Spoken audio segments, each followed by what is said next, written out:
Good morning and happy Valentine's Day. Today is the day of love, right? They always say it's a one day a year that we're supposed to show love and be loved and everything. And I know all you people that are listening, um, you're probably coming with sad hearts, and I feel for you out there because you're dealing with something called child protection services, and that's not your wonderful times. But I'll try to uh, make it better for you. I'm your host, Bob Pace, and I do a broadcast twice a day, 7 days a week, about how to fight CPS and how to get your children back.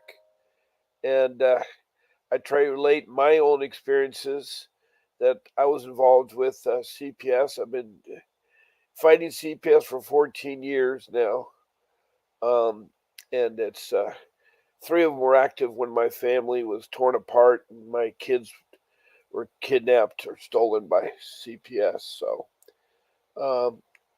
I know how you all are feeling and how you're doing. And so hopefully um, we'll have a guest this morning. Somebody named Mandy is supposed to be on right now from, I believe she's from North Carolina. Um, anyway, she's supposed to be on this morning. Um, some housekeeping things I want to talk to you about is that one, you can interact with this show several ways. One of them is you can type in a comment, uh, and before you do that, it's nice to identify yourself with your name, a proper name. Last names are not important, and the city and state you're commenting from. Um, if you happen to be from a country, because I do have countries listen in, your country is good too. Country and city. So I welcome you all out there that are fighting CPS, and I know it's a horrible thing to be involved with. It's something that disrupts your life, and it really is not a pleasant thing to go through. Anyway, I'll try to keep a happy spirits. Today is the day of love with Valentine's Day, and I hope you all are with your sweetheart, uh, enjoying the day. This podcast is broadcast over uh, YouTube and is found through Facebook. It's from Southern California. I'm in Southern California, and the um, producers of the show is Vincent W. Davis and Associates. They're a law firm in Southern California, and they have many lawyers that deal with all aspects of the law, so they can gladly help you. Um, uh, do like to point out that my first rule of fighting CPS is you got to have a lawyer. You got to have somebody on your side, and that is real critical. If you can imagine, you're going in for open heart surgery. You're going to have a bona fide doctor with you, and so forth. And good morning. Um, I think it's called Ponies and Zenas. I need to know the country and the city and the state you're from, and what your um, CPS matter is. If what children involves, the allegations, and what your question is, I can help you. There, I think you've been on once before. I think I recognize the name. Anyway, um, oh yeah, yeah, glad to. Okay, good. Um, and good morning, Vinny. Glad to have you here, Vinny. And what city and state are you from, Vinny? What state are you from, Vinny? So as I was talking to you about the number one uh, rule, or the number one thing you want to have with fighting CPS is a lawyer. Now we're very fortunate to have a very dedicated man to fighting CPS and getting your children back. That is Vincent W. Davis. He is a family law attorney. Uh, he is very good at what he does. He has won cases against CPS and he has had children returned. He did in my case, so I speak firsthand about it. Also, um, he's a trial attorney, and he's in Southern California, but he does Northern California and all the 50 states. So um, he basically is there to fight your cases and so forth. Right now, he's offering a free 30-minute to an hour consultation, and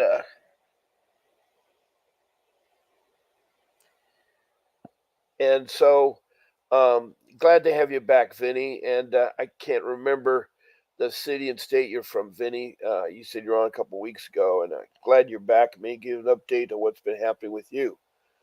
So anyway, Mr. Davis is available for this free consultation, and he'll actually talk to you and go over the strategies to get your children back and fighting CPS in Maine. Oh yeah, Maine. Yes, I know that. Yeah, you were telling me about the Maine. I remember that now, Vinny. Glad to have you back. And so anyway, uh, the uh, attorney is a real critical part. I was mentioning to you about a doctor. Can you do open heart surgery with not a qualified doctor? A doctor, as you know, goes through a very extensive education, and then he goes for an internship, and then he becomes eventually a doctor with lots of years experience. That's what an attorney will do for this case. You try to fight this case and it goes nowhere. I tried to for a year and a half, and it was terrible. It was terrible. So as I tell you, is that's why you need this attorney, and he's offering this free consultation. So all you have to do is call in 888-888-6582, mention my name to the office there, and schedule a time. Now he has a website that shows his calendar when he's available. It's being ticketed across the bottom of my page here. You can see it. Go to that website. That's his calendar. Now, when you see Mr. Davis, I want you also tell him that I sent you. Bob Pace sent you. It's real important because he normally charges for this consultation and so forth.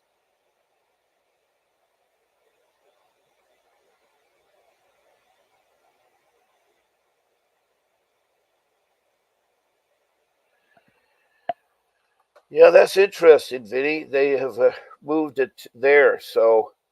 Um, so we got Vinny here talks about his update on his hearing there, and it's been postponed 120 days. It's stall tactics, Vinny. They probably want to somehow get your hopes up and then stall you some more. The whole goal, of course, as I've told you before, is that CPS is interested in just making money off your children. And as long as they keep them in the custody of CPS, they'll get their money every month. They get lots of money. It's unbelievable how much money, more money than it is to take care of a child. So it's it is a hard thing there. So I've told you about writing comments in and put your city and state and put down what involves the kids and what allegations are, and I'll try to help you out there. That's one way. Also, people in this room are listening and stuff, and um, so it's really is really hard. And I know you guys are hurting out there. I know this is awful because this is Valentine's Day, a day you're supposed to be loving and caring, and you got to deal with this unpleasant business called child protection services, which really is supposed to protect your children and from abuse and neglect. But and then they're supposed to do family reunification, and that family reunification is sometimes dropped off by them. They don't think there's no need to. They want to break you away. They want to alienate you. And I'm using that word alienation because to alienate is against the law. CPS is not supposed to alienate your children. Couples sometimes in custody battles will alienate the kids by one parent or the other parent. That's wrong. You don't want to alienate. You want to talk positive in front of the kids. You and your partner may disagree, but you got to be positive kids. And you definitely want to talk about that. So if any of you Want to talk today? That'd be great. I'd love to have you. We have, an hour show. Um, we have about 50 minutes left. There's a number. My office phone number is 626 698 0990, and I'll put you on speakerphone. And you can be live and talk about your case, and maybe we can help you through it and so forth. Um, uh, Anya from Pasadena, Maryland, is really have a hard case because she's a single parent and she's trying to raise her child and so forth, and also Vinny has a tough case too, and he's up in Maine, and it's similarity that no matter who I talk to, 99% of the people I do have the same issue. They have a terrible time with CPS. They really are trying to fight them and fight them and fight them. So you can call there. Now, if you're not ready to talk, you can call that same number for Vincent Davis, the office, 888-888-6582, and you can schedule a time to be on the show. Now, I'm on 7 days a week, twice a day, 10 o'clock in the morning, 7 o'clock at night, except on Sundays. I'm about, in the morning, about half an hour. I'm at 10:30 because there's a previous show going on. So it's really important that you call in and you say you want to be a speaker. You can pick your shows. You got 14 shows to pick from, and make sure you tell them that Bob Pace sent you. And so that's another way. So we can write comments. We can call in at 626 698 0990, or you can call in to 888-888-6582 to schedule a future time to be a guest on the show. But I'd really love to have you, talk about your thing, and I'll try to help you in everything. I'm not an attorney, but I do have, years of experience doing this, and there are certain kinds of forms and certain kinds of things you need to know about the way the dependency court works, the difference between, a shelter, a group home, a foster care. They have the ways of taking away your kids, and so the number one tool is to have an attorney. Your second tool you should have some type of a notebook. And that's so important because your case will go on longer than you'll think. You think it may be a month or two, but it may be years. And it's hard to remember everything. So if you have that notebook, you write down the date and time the incident happened, who was involved in the incident. It was a social worker, a policeman, you or your partner, your spouse, whatever. You write down who was involved, and then you write down what happened. They took your children. You had your safety plan meeting, or you were in dependency court, and then the outcome. The outcome may come later, but you can write down the outcome. So it's four parts to that first note, and as you go on, every day, every week, whatever it is, you keep writing the things. It's all in that notebook. It's self-contained, and you'll have it there, and that will help you tremendously to fight them, because there are things that they'll do or say that are wrong. Uh, my experience with CPS has been they're very much deceptive. They lie. They don't care. They're not transparent, and they are very deceitful. They do some deceitful tactics. They use the police, uh, to help them do their bad deed, where the whole goal is to take the children, get them into CPS's custody, and then that way they can collect money from the state and federal government. And I'm talking about a lot of money. Where I'm at in Southern California, the particular agency there is $1 billion business, and they have a building that shows it. It's like a Taj Mahal, state of the art architectural, glass and all kinds of um, all this unnecessary stuff to work out a building. This is your typical office building. I know architectural buildings are nice and everything, but you wonder where the money's going. And I did fight them. I did talk to the top dog there. I talked to all the other managers. I had meetings, and I was getting nowhere. Every time I complained or said my constitutional rights were violated, they made it hard on me. They made it so hard on me. that it wasn't until I got an attorney and to recognize the importance of an attorney that things started getting better. So, rule number one is attorney. Rule number two is the notebook. There's other rules I will tell you about that should help your case or whatnot on that. So, um, it's one thing you got to do is learn to be patient and learn to be, how can you say it? Learn to uh, be persistent because you will get your kids back. I know from experience and talking to people that you be persistent and do everything asked, they will eventually break and give back kids. Now, the rule number three, and that is really very important, is that you do not talk to them. Now, you say, how can I handle my case? Don't talk to them. Well, you can say yes, no answers.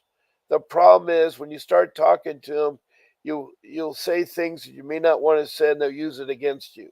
If you have a former CPS case, they'll use that against you.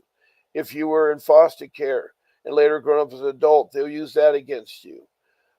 They try to do mental health, and a lot of the workers are not licensed to do mental health, and they'll say something wrong with you, and that is wrong. They are not really qualified. My social worker was very young, as a lot of them are, and her whole thing was every day when I saw her, she said, "See my new makeup or my new Gucci purse or my BMW car." It's all about money because they're giving bonuses, and furthermore, they don't have the background that they should have. They should have an education background, and I'd like to see them have a college degree. I also like to see them be certified with a license and, some way of check and balances with them. And also they need to be mentored. That's the saddest thing is that they jump into this with very little experience. It takes, I think, at least 10 years for you to be seasoned enough to handle a case because it takes watching and observing lots of cases. And it's really, really important that they are qualified because they're not. They're not licensed. They're not there. There are some social workers that have a master's that are licensed, but they're supposedly psychotherapists. But what I'm trying to tell you out there, a lot of them think they are psychotherapists. They say, "Oh, well, there's something wrong with you," and you don't want to admit things. That's one thing is you don't want to admit things because you need to go back and get that rule number one lawyer. You need to get that lawyer who will fight you in that fight for you and tell you what to say and not to say. But going back to rule number three, I learned the hard way. You're not supposed to let them in your house. Even the police, they'll try to use the police to trick you to think you have to let them in. They have to have a warrant executed by a judge in a court that says specifically the name they're trying to investigate, the what they're looking for, and that they can enter your home. Now, what happens is social workers will try to wiggle their way in using the police. The police are duped, and then you think you have to do it. Even the policeman needs a warrant. So I'm telling you out there, it's very important that you do not let them in your home and you don't talk to them too much about the case because they'll use that.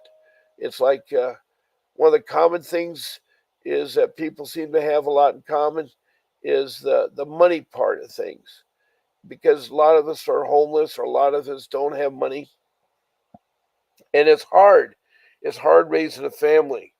The other part of the equation is that there's a lot of people um,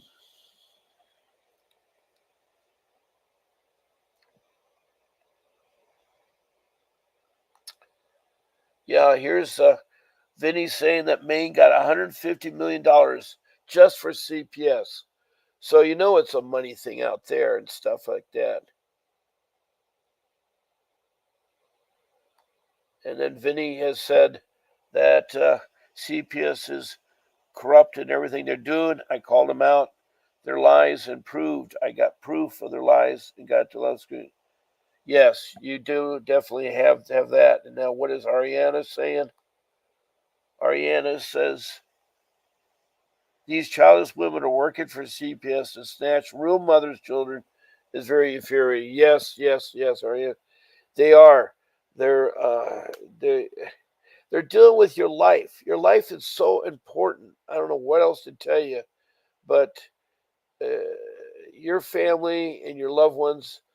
I mean, you had the child, and regretful, some of you may have lost the father of that child, and you gotta raise it. Or it could be a father without a mother. Someone told me the mother is drugged all the time and doesn't want to help, and so the father intervenes. I had one guy I talked to in Alaska, lived out a tent, and you know how cold it is in Alaska, and the tent is not very much protection. But he loved his kids so much. But the mother was strung out on drugs. You know, that's one thing I tell anything since I'm talking about drugs here. Drugs are a no-no when you have minors under 18 years of age.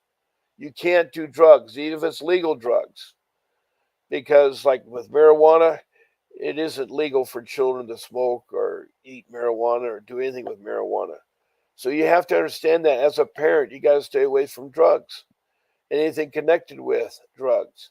And your friends and stuff got to be careful leaving their purse and drugs in there. But kids will find it, ingest it, and get sick. Then what happens? The hospital, by law, have to call CPS. Anybody that's a professional will call CPS. It's required by them as law.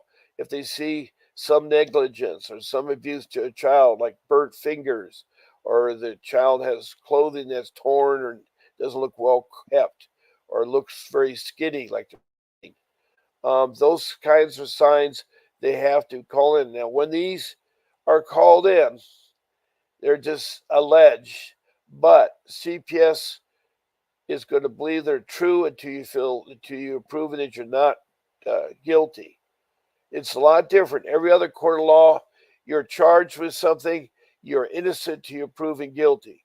But with CPS, I'm telling you right now, you're guilty until you're proven innocent. And I mean that. So if they report something, the CPS worker is going to think it's real, and they're going to try and investigate all kinds of ways to see you. They're going to talk to your neighbors, your friends, whatever, and they're going to say, you know, and it's heartening because they will find information. That's why you don't want to talk to them. You don't want to get a phone number. One of the greatest things to do is that you say you have an attorney that's representing you, and that you can contact my attorney at this number, or that my attorney will get in touch with you. Here's the thing: is it's maybe a bluff. You may not have that attorney, but they don't know that, and they know that if you know the laws, they may not be so aggressive towards you.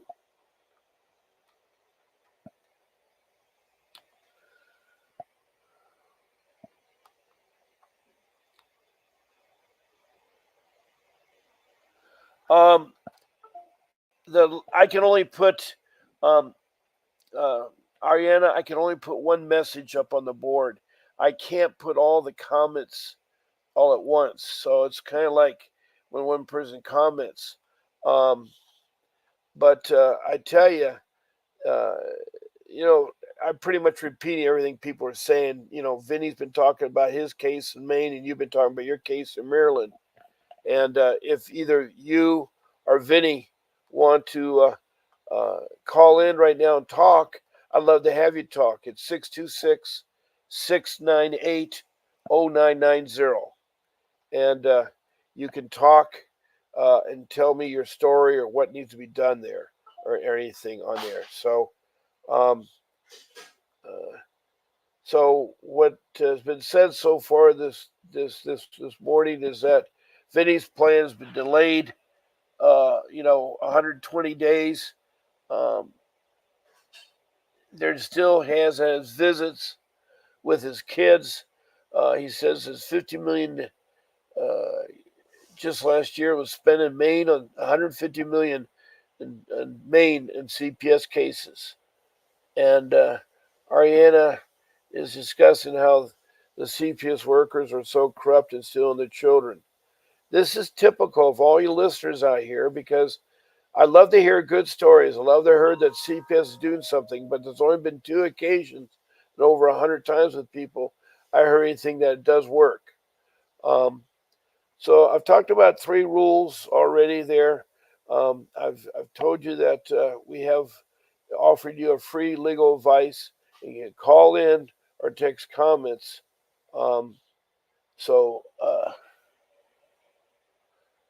so um, some other things. I'd like to have some questions or something can help me pinpoint. I can tell you about my story, and my story was it just one of those things that just happened. I didn't plan on doing that, but I had a beautiful job, and I was doing my job in 2010 when I got laid off through no fault of my own, and I was at my career kind of job, so it's very difficult to get another job at that time of my life.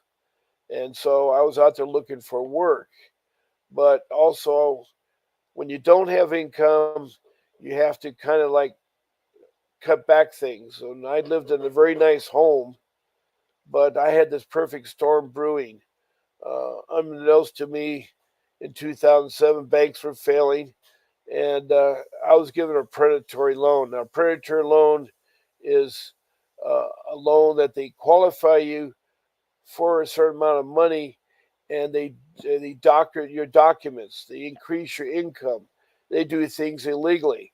All that lender wanted to do was make money. Every time they refinance, they get a bonus. It's all about bonuses. All about.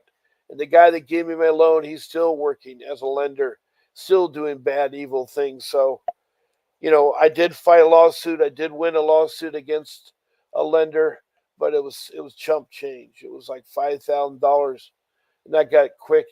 That got eaten up so fast with court fees and so forth. So,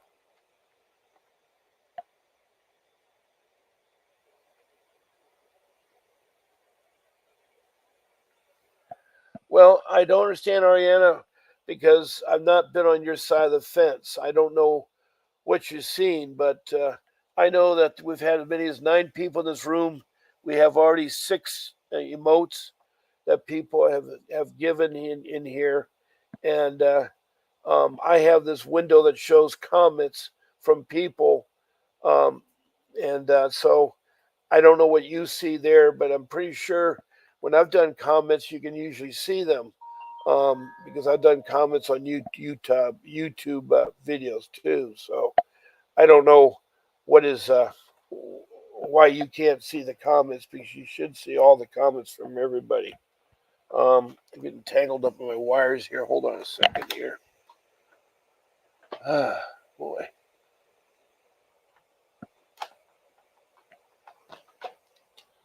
Okay. Uh, Going back to my case, um, uh, it's one of those things that you have a family, and I worked 40 some years to get my that present house, and it was through a lot of work, through a lot of frustrations. Um, I failed at my first marriage, and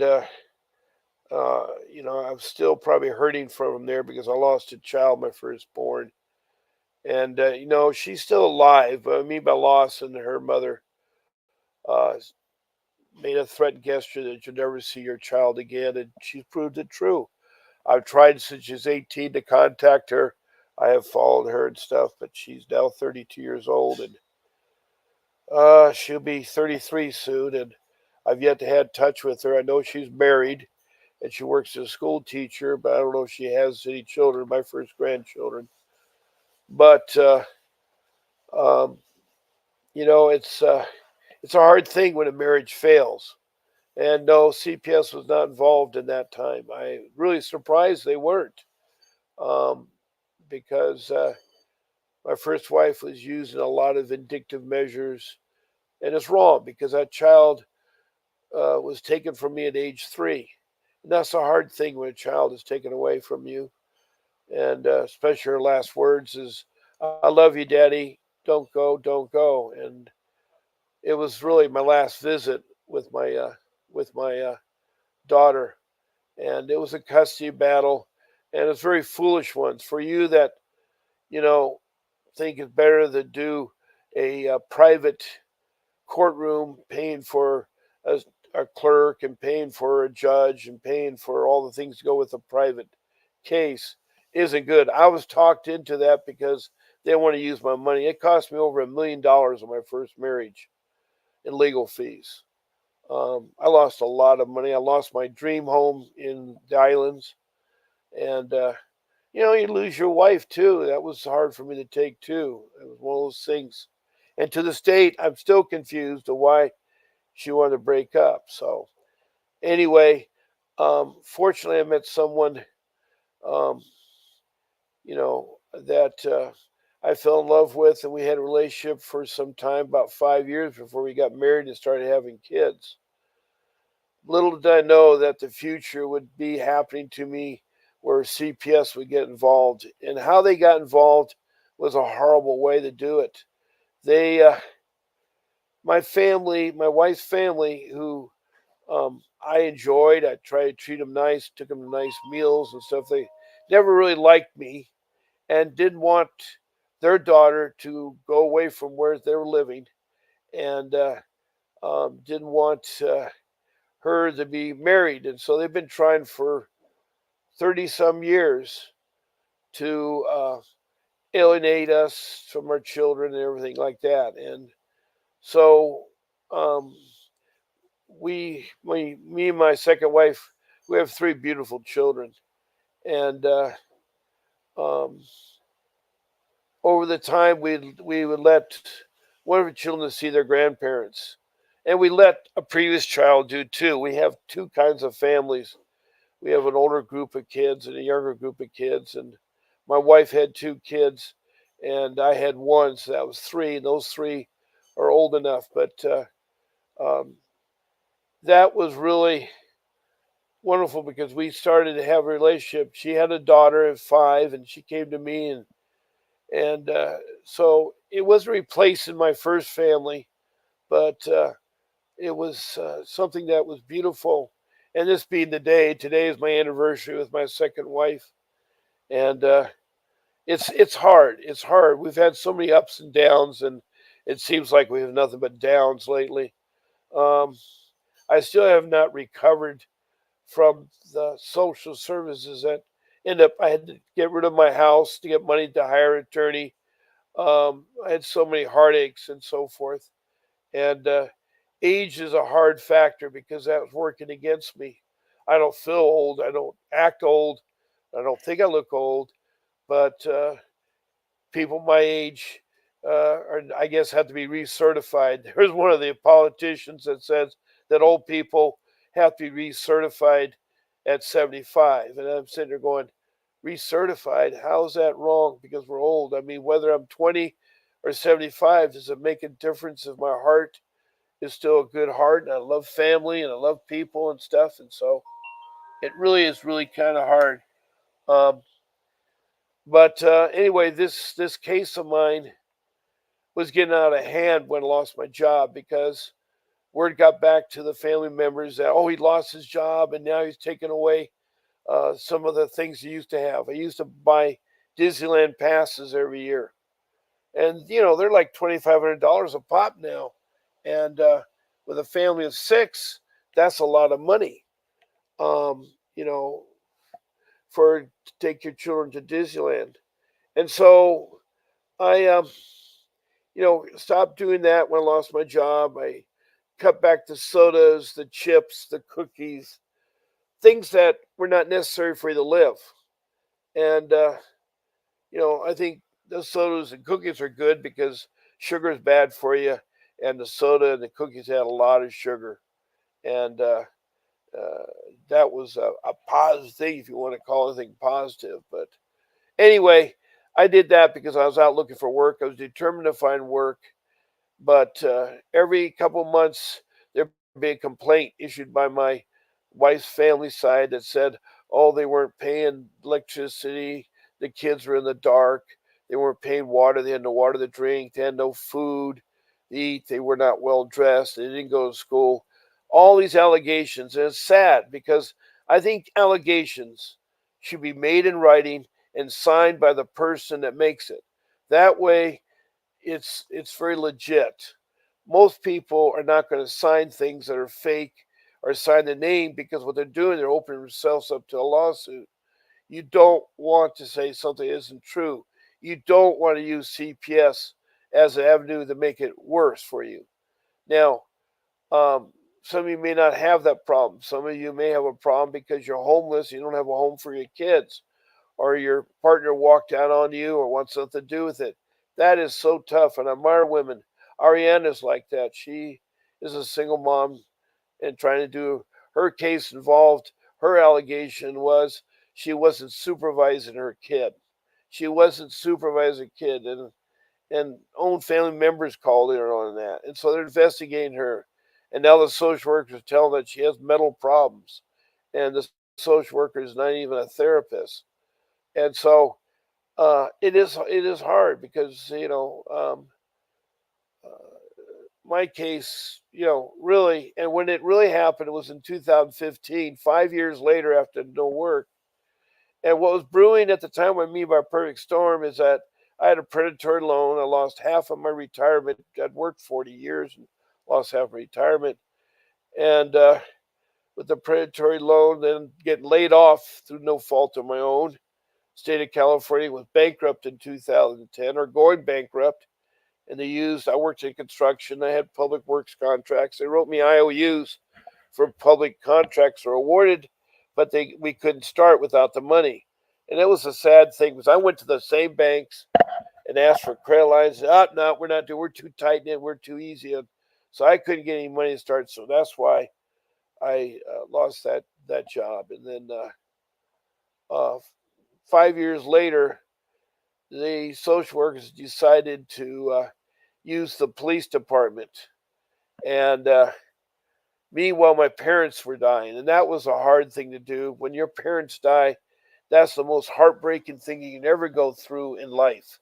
Heartbreaking, and it's really hard because your mom and dad you grew up with as a small child. You admire them. I was very proud of my dad and mom, and I loved them dearly. And they're going. But one of the things they asked me is that since I was the only relative close to them and in the area of California, that could I handle their belongings and have them boxed up and sent to family and friends and disposed of because they want to liquidate their home. So um, I went up there with my young daughter at the time. I think she was 10, I think at the time, and we went up there and she wanted to help. So we boxed everything, put everything in there, and I remember while we were up there, we had the U-Haul truck, and that my mom and dad were in a rest home, and we took a bus because the U-Haul truck is sometimes hard to rent, and we rode the bus together to go see my mom and dad, and she was seeing them, and it's a good time with my daughter. I really miss her. The reason why I'm talking, she's my second daughter. I have three daughters. I have an older daughter that's now 36, and I knew her when she was 5. She was with my second wife's second child, and so uh, this daughter of mine, the youngest daughter in here, was very loving, very caring. But I lost her in the CPS case. She was brainwashed to think that she could be adopted and given her Disneyland passes and all the things that I wasn't doing. She was a Barbie girl in a Barbie world. And those kind of girls want everything. And I knew that she was, but I loved her dearly. She was my own, and my wife and I created her. And so she divorced me and my wife and her brothers and her grandparents. She divorces everybody. She changed her name and she seals up her birth certificate like she never was existed to us. To us. And there isn't a day goes on that I don't think about it. Last time I saw her, she was 12 when she divorced her parents. It was so hard to see her. It's funny how I have two daughters. May 2nd, uh, my last time I saw my daughter in '92. That was May 2nd, '92. And then May 2nd, 2014 was the last time I held my daughter. Um, 2015. And shortly thereafter is that when the CPS use deception to get into my house. Now, at first, I let them see my house because I had no issues there. But what happened when my parents died, I had to take their belongings. And I didn't have money to put them in storage. It's funny. You think they'd try to help you out with money for storage or help you out. They didn't want to help you out. CPS does not want to help you out. So anyway, I put the things on the front part of my garage on the apron, car apron, and had all tarped very nicely, neat the way. But the association, because I live in a private neighborhood with CCNRs, and they said, no, you can't do that. You need to take the stuff into your yard or into the house. So I took some of it in the yard, covered it up, some on the porch, and in the house. Well, when you do that, you're going to get a clutter effect. You have boxes and boxes of furniture and furniture. It's hard taking, you know, your parents' belongings that were, 4,000 square feet, move them into 3,000 square feet home. And that's what got me. They charged with negligence because, and again, it wasn't because of the complaints. See, that's the sad part. That's what I'm trying to tell you is that rule number 3 is never talk to a social worker, never let them in your home. Because what they did this time when they came to my home um, is they saw the furniture and they saw the boxes.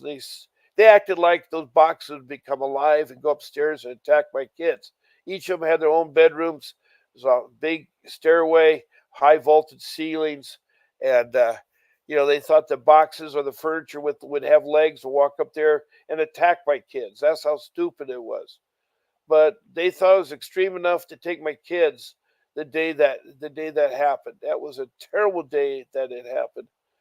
They uh, thought it was too extreme that they weren't safe, so they took away from my wife and me because the house was not safe because of my parents' belongings. So uh, that's why you never want to let them in the house because they're and see. I thought you could trust government agencies. I thought you could trust the police department. It's so confusing right now with the police departments and all their things they're doing. It's really, really hard. There are some people, the Black Lives Matter movement and other things like that have done a lot of things um, that have um,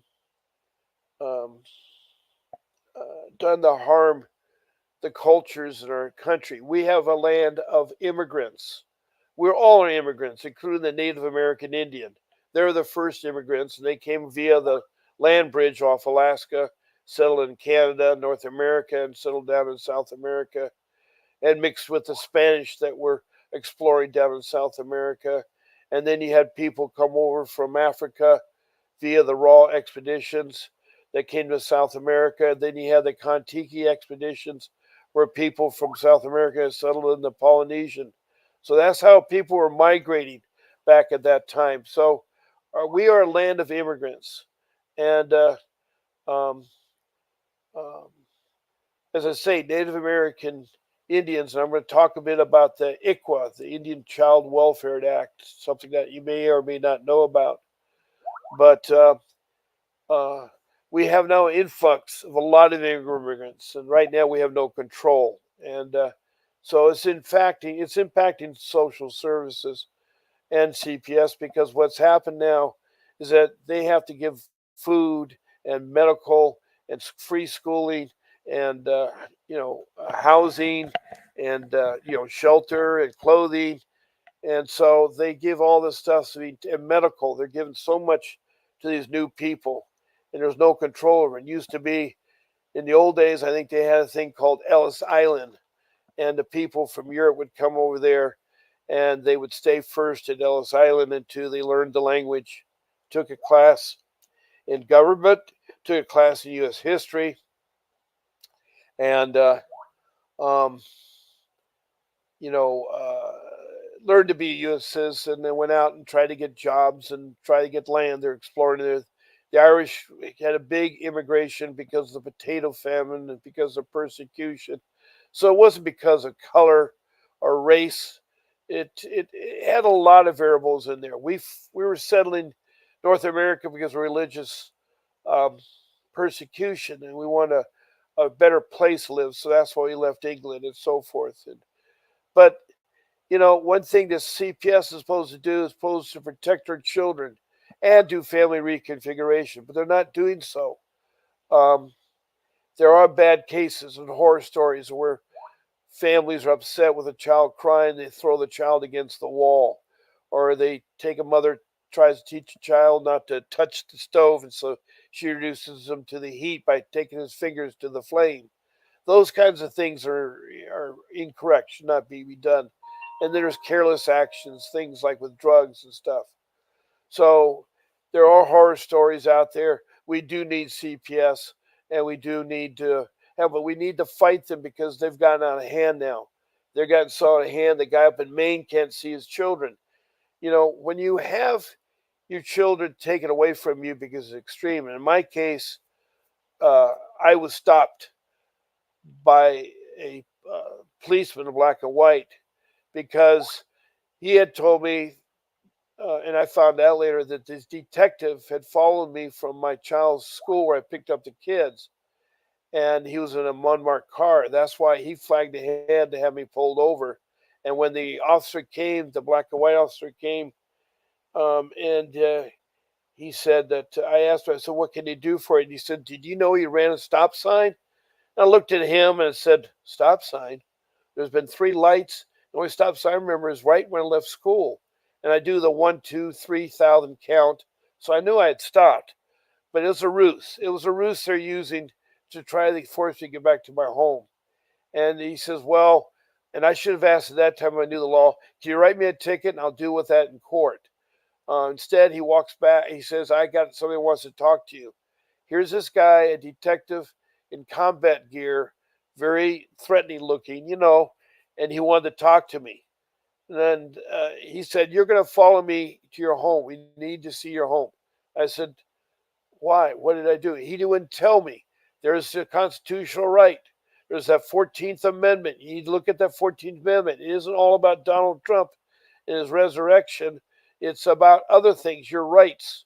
The 14th Amendment is valuable. It's kind of nice that they brought it to our attention because I've been studying, look at it. There's a lot of constitutional rights in there. So I didn't have to follow the detective. I could ignore them and proceed to go and get my wife. I had an excuse where I was going. And I did not have to give them to him. I did not have to show up at my home. And I should have said to him, "Unless you have a warrant out, if I do that, then I'm moving on." And I haven't violated anything. So anyway, I respected the police. I thought I could trust them. I thought I could trust the social worker. So I follow them home, and I'm with my uh, 9-year-old son, and he is, just out of elementary school in fifth grade, and he doesn't know what's going on. He's scared to death. And in front of our house are five firemen, two uniformed policemen, two code enforcement people, and three social workers, and the detective, all dressed in combat gear with combat boots, looking like it's going to be, what do you call those kinds of people that goes in there? They have a group of people that are in those specially heavy cars for busting. I thought my house was on fire. I thought someone had broken into it. Nothing of the sort. So, like, I proceeded to let them in the house because I knew I had nothing to hide. I didn't really think my parents' belongings would be an issue. So they came into my yard. The gate was a little loose. The yard's overgrown because I had to let the landscapers go because I didn't have any money to pay them. And I tried to do my best trimming the yard. So they come into my house, and it's a really uh, sad for them. There'd be traipsing around their combo boots, tracking mud up the stairs. They jumped on my white chair by the window to look out with their combat boots and broke the bamboo. They didn't say they're sorry or we replaced or anything. All they were commenting was that, "How cool is that? That swimming pool is a walk-in swimming pool. Look at that jacuzzi in the grotto. Oh, look at the bathroom. They have a jacuzzi there. Wow, look at walk-in closet suite." They were admiring my house and thinking it was a terrible place. They're trying to make it. The firemen were busy with their tape measure, measuring the smoke alarms, make sure they were properly installed. code enforcement was trying to see if the back door was chained or locked to keep people from going to pools. They wanted to make sure there was a gate around the pool and it was fenced in. All that was true. They couldn't find anything. The only thing they came across was my parents' furniture pile, and I was charged with neglect.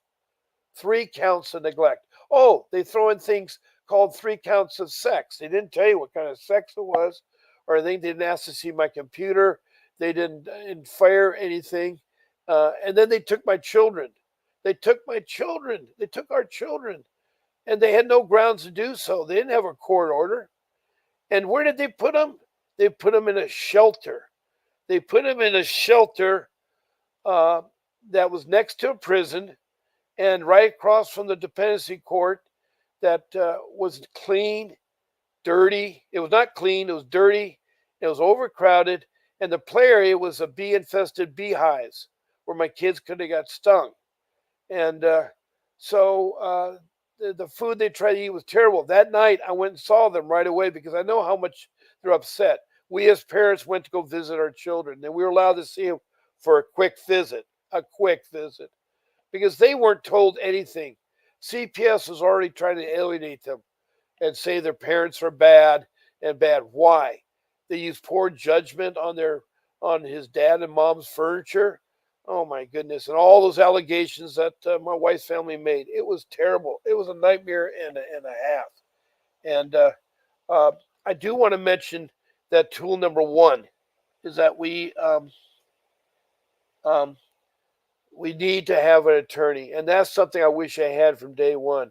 I didn't get him to a year and a half into my case. My case was 3 years old. He did get back my 2 boys, but we lost her daughter. We lost her daughter when she said she wanted to divorce her parents. Any child 12 or older can divorce their parents in California for any reason, which I think is wrong. I don't think children should be able to divorce their parents unless it's some type of criminal act, something where they were tortured or hurt or something like that. It's like having furniture, and the sex act things. We never saw that. That wasn't charged by CPS. That was charged actually by just uh, the prosecuting attorney of the city. The city threw that in there because I found out later it's a card chip. They say, we'll let those 3 charges go, but you have to plead guilty to neglect is a misdemeanor. And you have to go through a year of all kinds of crap, which, and they dropped my charges against my wife. We were both charged 3 counts of each. But anyway, the charges in CPS, you know, uh, was they were wait and see type thing to see if the criminal charges would play through. It was it was like a nightmare. So that rule number one I told you about, you need to have an attorney. You need to have someone that be fighting your case. And right now we have one, Vincent W. Davis. He's offering a free 30-minute strategy session to talk to him about how to get your children back and how to fight CPS. He is a professional family lawyer. He has uh, trial experience. He has won case against CPS and he has got back children. In fact, he sued CPS and he um, um, won time after time with CPS. So call that number 888-888-6582. Make sure you tell them that Bob Pace sent you. And when you see Mr. Davis, say Bob Pace sent you. Also, that number 888-888-6582 is if you want to be a guest speaker on the show and talk. I'm disappointed we didn't have anybody. I was hoping that maybe some of the people that were in comments would want to talk. But I know it's a hard thing to talk about your case. It is a very hard thing to talk about your case. And I understand that. I understand that. And I'd like to hear more updates, Vinny and Ariana, and what I can do to help you. Because I really care about you people. And I really care about families and getting your kids back. But my case was getting out of hand. My case was getting out of hand. It was to the point where I was like Alice in Wonderland falling in the rabbit hole. I didn't know where to turn thing. My wife and I were so abused by CPS. And it's not necessary we were against doing all the things they asked us to do. we had to take several parenting classes, some other programs and stuff, and they were, you know, really trying to keep our kids and have our kids adopted in foster care. And they're successful of getting one of the three. And I regret, if I had the money, I would definitely sued CPS. CPS is an awful agency. They're not your friend. There's no accountability for the money they spend. Um, my son was injured in foster care and abused in foster care. And so my young son was. And see, my kids were very well educated. They were going to good public schools, good private school. They're on the STEM track, which is a science, a technology, engineering, math class. Because my two boys wanted to be engineers um, in the field of space, and that. Hold on one second here. I thought that was a call that was calling in there, but it wasn't. Um, so my daughter, she was interested in sports. She loves sports. All my kids played sports. AYSO soccer. They're in Boy Scouts, Cub Scouts. We were actively involved into helping them with their homework, going to back to school nights, teacher meetings. We always wanted to see how they're doing, and so they're at three wonderful schools. So uh, and they pretty much follow each other, each of the elementary, middle school, and the high school.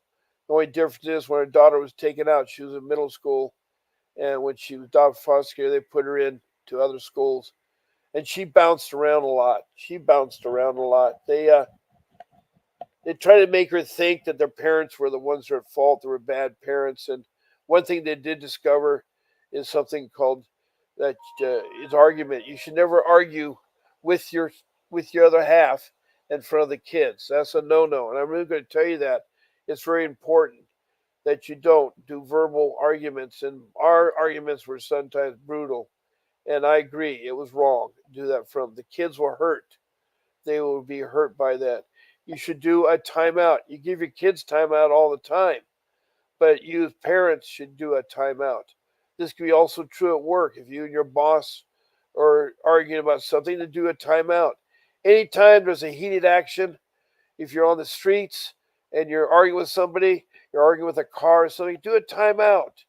And a timeout is nothing more than breathing in 10 times, walking down the street. I live next to the beach, so I have the ocean to be at peace, and then come back to the incident and do it.